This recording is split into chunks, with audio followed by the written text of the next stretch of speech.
திரும்புகிறான் வளமைக்கு, திரும்புகிறான் நாட்டு சக்கரைக்கு, திரும்புகிறான் வெள்ளத்திற்கு, திரும்புகிறான் நாட்டு மாட்டு பாலுக்கு, திரும்புகிறான் இயற்கை உணவுக்கு, நஞ்சில்லாத ஆர்கானிக் ஃபுட் வரான், திரும்புகிறான், எல்லாத்துக்கும் திரும்புறான்.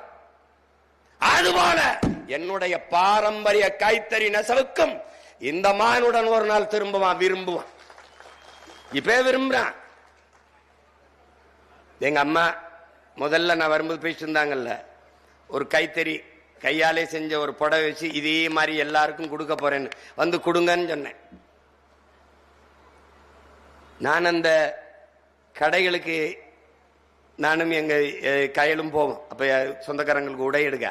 அப்ப அந்த கடைகள்ல கையாலே செஞ்சதுமா இந்த பட்டு ரொம்ப விலை உயர்ந்ததுமான்னு சொல்லும் போது ஒரு திமிர் அப்படி நமக்கு வரும். சரிதான், அது என்ன குறைஞ்சிருச்சு. அது நாடங்களும் நிறைய வேண்டும் என்பதுதான் நம்முடைய கனவு, நம்முடைய போராட்டம். அதுக்குத்தான்